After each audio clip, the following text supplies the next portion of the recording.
अजीज तलबा आदाब, मैं rice Ahmad Ansari, assistant professor Urdu Saqib कस्ट डिग्री कॉलेज देखना प्रतापगढ़। अजीज तलबा, आज आपके साथ मुताबिक मैं एक खास मौजूद लेकर हाजिर हुआ और आज का उन्वान मेरा मजाज और उनकी शायरी है। मजाज को साल अव्वल के चौथे पर्चे में कुछ दिनों कबल शामिल किया गया है। मैं मजाज लखनवी की शायरी और मजाज लखनवी के शायरी की खुसूसियात पर रोशनी डालूं। उससे कबल मेरी ये ख्वाहिश है कि उनकी हालत जिंदगी पर मुख्तसर रोशनी डालूं। अजीज तलबा, जैसा कि मैंने कहा, आज मेरा उन्वान है मजाज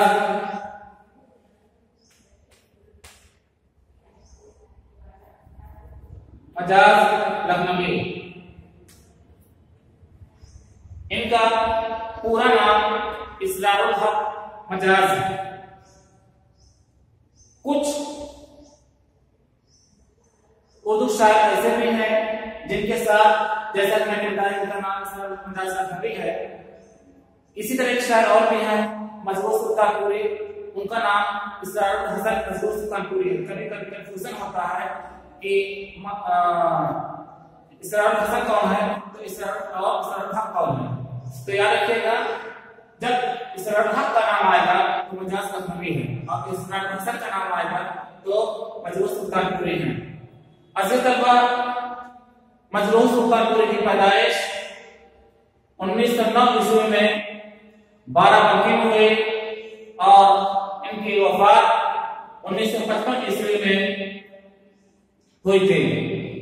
और ये कहा जाता है कि मजाज लखनवी की वफात या इनका इंतकाल ज्यादा शराब पीने की वजह से हुई थी, यानी कसरत से मैनोसी की वजह से हुई थी।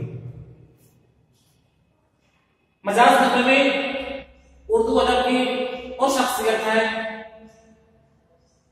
जिसका ताल्लुक न सिर्फ उर्दू अदब से बल्कि एक तहरीक के खास रहनुमाओं में भी शुमार किए जाते हैं। मजाज लखनवी गजलें भी लिखी और जितनी बेहतरीन गजलें लिखी उससे कई गुना ज्यादा उन्होंने नज़्म निगारी में भी अपना मैदान बनाया। इनकी शायरी का जो सबसे पहला मजमूआ है उसका नाम है आहंग, और आहंग सबसे पहले 1938 ईस्वी में शायद हुआ था। इनकी तालीम अलीगढ़ में हुई और उसके बाद जब 1936-35 ईस्वी में तहरीक वजूद में आई तो ये भी उसके एक रुकन बने। उनकी गजलें और नज़्में ना सिर्फ उर्दू अदब का एक बेसहारा सरमाया है, बल्कि उनकी शायरी आवाम को बेदारियत और बेदार करने का भी हुक्म देती है। आज मैं उनकी एक खास गजल के कुछ शेर लेकर आपके सामने हाजिर हुआ हूं, जिसका मतलब यह है कि तेरे माथे का टीका मर्द की किस्मत का तारा है। तेरे माथे का टीका मर्द की किस्मत का तारा है। अगर तू सांस से बेदारी उठा लेते तो अच्छा था। तेरे माथे पे ये आंचल बहुत खूब है, लेकिन तो इस आंचल से अगर परचम बना लेते तो अच्छा था। शायद हम, जैसा कि हमारे मुल्क में औरत को एक अच्छा मकाम, एक बेहतर मकाम हासिल है और औरत को जीनत है, औरत को खूबसूरती है, वो उसका पर्दा है। लेकिन उससे पहले एक बात यही है कि माथे का टीका मर्द की किस्मत की तारा है। शायद कहता है कि औरत, तुम्हारे सर पर जो बिंदिया है, जो टीका है, ये सिर्फ तुम्हारी खूबसूरती, तुम्हारी सुंदरता, तुम्हारे ज़ेबाइश का एक जरिया ही नहीं, बल्कि जो तुम्हारे सर पर यह टीका दिखाई दे रहा है, इसमें कहीं ना कहीं से एक पुरुष की किस्मत, एक पुरुष की भाग, एक पुरुष की तकदीर का भी सितारा है, लेकिन शायर कहता है तुम्हारी खूबसूरती, तुम्हारा हुस्न, तुम्हारी सुंदरता सिर्फ और सिर्फ मर्द व्यक्ति का तक महदूद नहीं है, बल्कि इस टीके के अंदर अगर तो एक सांस पैदा कर लेती, एक आवाज पैदा कर लेती, तो जो सोए हुए लोग हैं वो तो सांस लेने का आवाज और बेदारी की जगाना जागरूक, जो अगर इस बिलिया के अंदर, इस टीके के अंदर अगर कुछ आवाज पैदा कर लेते, एक सांस पैदा कर लेते, तो जो सोए हुए लोग हैं उनको तुम बेदार नहीं करते, तो और तुम्हारे सर कुछ दुनिया दिखाई दे रही है, इसकी सुंदरता, इसकी खूबसूरती में और ज्यादा इजाफा हो जाता और ज्यादा खूबसूरती बढ़ जाती है। फिर शायद कहता है कि तेरे माथे पे आंचल बहुत खूब है, लेकिन तुम्हारे सर जो अपने सर पर तुमने आंचल ओढ़ा है या आंचल को गिराया है, आंचल के माने होते हैं शर्म हया के, आबरू के, इज्जत के, वकार के।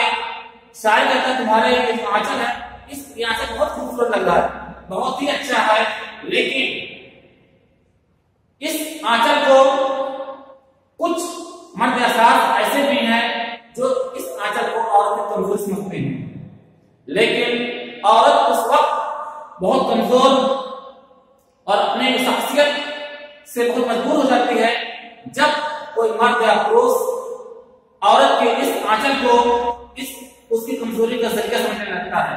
लेकिन शायद कहता है कि औरत तू इस आंचल को भी कमजोरी मत समझ, बल्कि ये तुम्हारे चेहरे पर ये तुम्हारा जो आंचल है बहुत खूबसूरत लग रहा है, लेकिन इस आंचल को अगर तुम अपना परचम बना लेते, परचम में झंडा है, तुम इसको एक इंकलाब आंचल पैदा कर देते, एक क्रांति ला देते, तो ये तुम्हारा जो आंचल है, इस आंचल की सुंदरता खूबसूरती कई गुना बढ़ जाती है।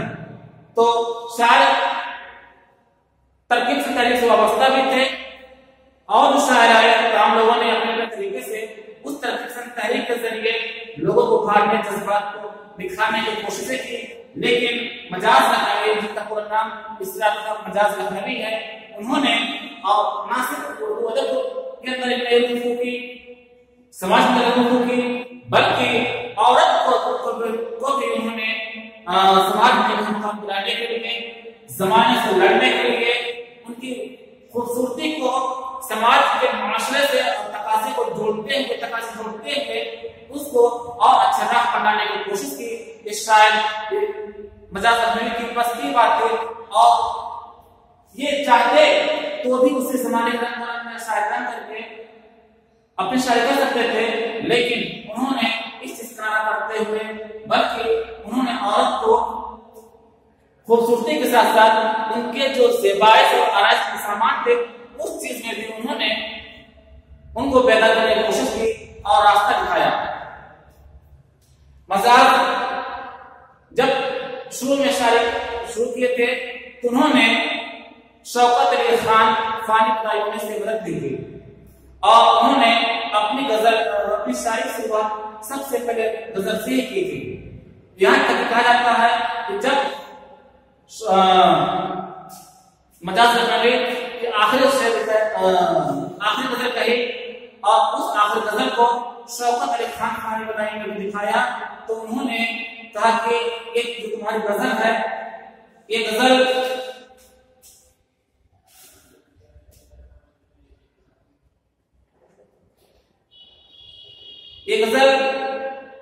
सिर्फ खुशी और हुस्न मौजूद है, इसलिए तुम मुझे अपनी गजलें में दिखाया करो। यहां तक कि ये मजाज लखनवी जो अलीगढ़ का मशहूर तराना का अलीगढ़, उस तराने को भी मजाज लखनवी ने एक तहरीर किया था। आखिर में उनका ये शेर से दोहरा करके अपनी बात को खत्म कर रहा हूं इंशाअल्लाह। कल फिर नए लेक्चर के साथ फिर हाजिर होंगे। तेरे माथे का टीका मर्द की किस्मत का तारा है, तेरे माथे का टीका मर्द की किस्मत का तारा है, अगर तो सांस से बेदारी उठा लेती तो अच्छा था। तेरे माथे पे ये आंचल बहुत खूब है, लेकिन तेरे माथे पे ये आंचल बहुत खूब है, लेकिन तू इस आंचल से अगर परचम बना लेती तो अच्छा था। शुक्रिया।